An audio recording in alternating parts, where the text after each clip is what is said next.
Alors qu'on évoquait hier la possible signature de Martin Satriano, l'attaquant de l'Inter de Milan, à l'Olympique de Marseille, les choses ont encore énormément changé et finalement l'Uruguayen devrait se diriger vers le RC Lens selon Matteo Moretto.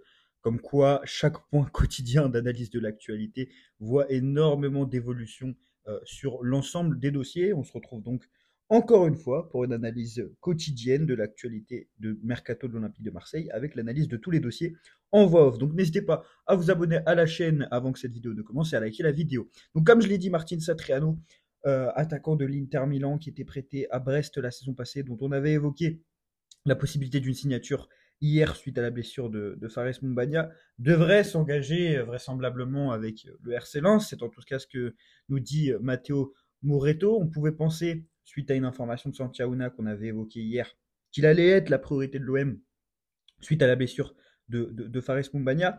Eh bien non, du coup, il ne semble pas être la priorité, d'autant plus que d'autres pistes ont émergé et l'OM ne semble pas avoir forcé sur ce dossier. Justement, avant d'évoquer la priorité visiblement de l'OM pour remplacer Fares Mumbagna, on peut faire un petit point sur la blessure de l'international camerounais, puisqu'on en sait davantage, contrairement à hier.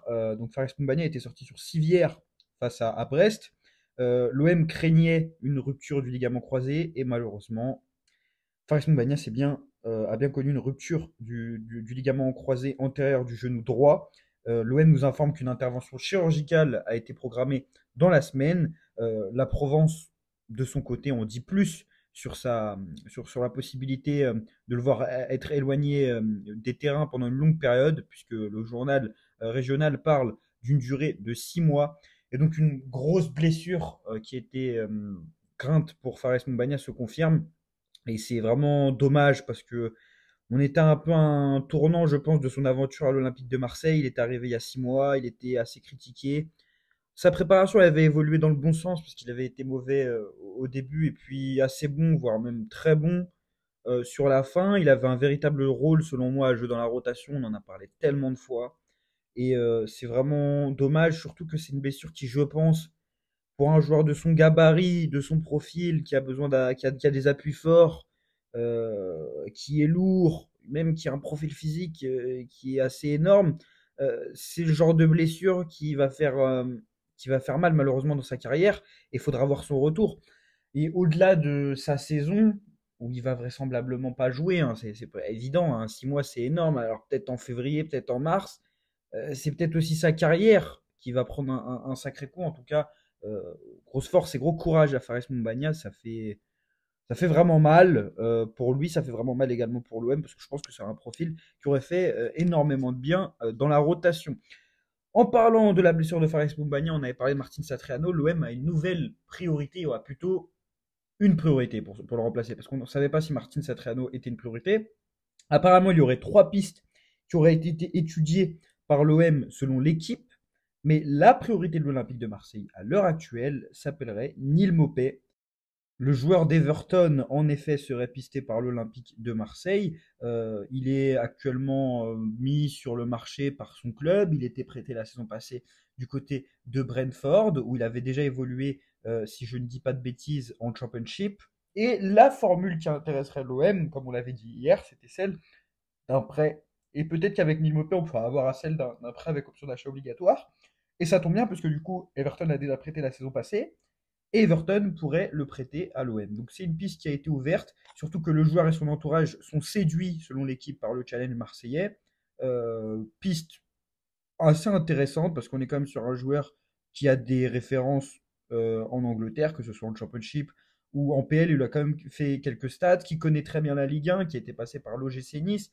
Bref, un profil qui est intéressant, surtout moi je ne m'attendais pas à ce genre de joueur, je m'attendais vraiment à un attaquant type Ligue 1, pas trop cher, en prêt, et j'avais peut-être omis la possibilité de voir un joueur de ce calibre-là. Bon, donc quand je dis de ce calibre-là, on n'est pas sur un top joueur de PL, on n'est même peut-être pas sur un bon joueur de PL, mais on est quand même sur un remplaçant de PL, et je trouve ça bien, et c'est peut-être même un joueur qui aurait la qualité pour s'imposer comme titulaire, et apporter une véritable concurrence, et à imposer à Wai de se décaler sur le côté gauche. Donc c'est vraiment intéressant cette piste-là. Moi, j'ai pas énormément regardé ses prestations du côté de Brentford la saison passée ou du côté d'Everton. Je me rappelle surtout de lui à Brentford en Championship. Mais en tout cas, si, c'est très intéressant, en tout cas, si ça se concrétise. Et je trouve que c'est sous la formule d'un prêt avec option d'achat, aller chercher un joueur de première ligue, quand tu es déjà allé chercher Mason Greenwood, quand tu vas aller chercher Jonathan Rowe, qui est un joueur avec du potentiel qui évolue en Championship, ça renvoie quand même l'idée que l'OM cherche des joueurs d'un certain calibre. On allait aussi surtout chercher Pierre-Emile Højbjerg, qui était un patron de Tottenham. Généralement, aller chercher des joueurs du côté de la PL, c'est gage quand même d'une certaine qualité et d'un certain niveau de performance en général. Donc Neil Maupay est donc la priorité de l'Olympique de Marseille actuellement pour le poste de numéro 9 en remplaçant de Fares Moumbagna. Petit update concernant Neil Maupay qui vient tout juste de tomber au moment où je fais le montage. Everton aurait refusé la première offre de l'OM pour son attaquant, une offre qui était en prêt avec option d'achat. Les Toffees souhaiteraient un transfert sec ou un prêt avec obligation d'achat et ça s'explique notamment par le fait que le joueur est en fin de contrat la saison prochaine et donc Everton n'a pas envie de le voir partir libre à l'issue d'un prêt. Donc c'est une demande assez logique du club anglais. Donc à voir comment ça va évoluer. Est-ce que l'OM proposera un prêt avec obligation d'achat et que l'OM proposera un transfert sec? Est-ce que ça va refroidir les ambitions de l'OM en sachant qu'il y a déjà énormément de deals qui vont se faire entre prêt avec obligation d'achat la saison prochaine? Peut-être que l'OM ne voudra pas forcément être obligé de passer à la caisse pour un tel transfert. Mais l'OM a également toujours un dossier important à gérer, qui est celui de l'ailier gauche qu'on a évoqué hier. Et alors qu'il y avait cette possibilité Armand Lorientais, que Di Marzio nous a même dit hier que l'OM était l'option la plus concrète pour le joueur de Sassuolo qu'on a évoqué tellement de fois en vidéo, dont je vous ai déjà parlé et sur lequel je vous ai déjà donné mon avis, eh bien l'OM a encore relancé la piste Jonathan Rowe et il semble que cette fois-ci, ça sera la bonne, en tout cas si on lit les informations qui nous sont publiées aujourd'hui. D'après l'équipe déjà hier soir, l'OM n'avait pas abandonné la signature de l'anglais et tiendrait même la corde, tenait même la corde face à la concurrence de clubs italiens de Première Ligue et même de Leeds qui est intéressé par le joueur de Norwich. Et puis aujourd'hui, ce matin, on a appris que l'OM avait envoyé une nouvelle offre de plus de 13 millions de livres sterling pour Jonathan Rowe et que le joueur avait de nouveau affirmé sa volonté de rejoindre l'OM. Alors, encore une fois, un joueur qui fait le forcing pour rejoindre l'Olympique de Marseille. Pour Jonathan Rowe, c'est très simple. Norwich l'a suspendu et l'a obligé un peu à jouer avec la réserve et à ne pas jouer les premiers matchs du Championship parce qu'il avait fait le forcing pour signer à l'Olympique de Marseille. Et là, il a une nouvelle fois fait savoir qu'il souhaitait rejoindre le club. Donc le milieu offensif de 21 ans veut vraiment ce transfert et c'est un poids dans les négociations qui penche en la faveur d'une signature à l'OM, en sachant que Leeds était également intéressé et que Leeds était en avance sur le dossier il y a quelques semaines, que Monaco s'était également penché sur le dossier. Maintenant, le joueur veut l'Olympique de Marseille. D'ailleurs, d'après RMC, les deux parties, donc à savoir le joueur et le club, espèrent une issue positive dans les prochains jours. Du côté de la presse anglaise, donc de Ben Jacobs, on affirme que l'option d'achat qui est proposée par l'OM propose un prêt avec obligation d'achat pour l'anglais, serait d'une valeur de 16 millions d'euros. On est à peu près dans ce que demandait Norwich. Je crois qu'il demandait 15-16 millions d'euros. En tout cas, c'est ce qu'on apprenait il y a quelques jours.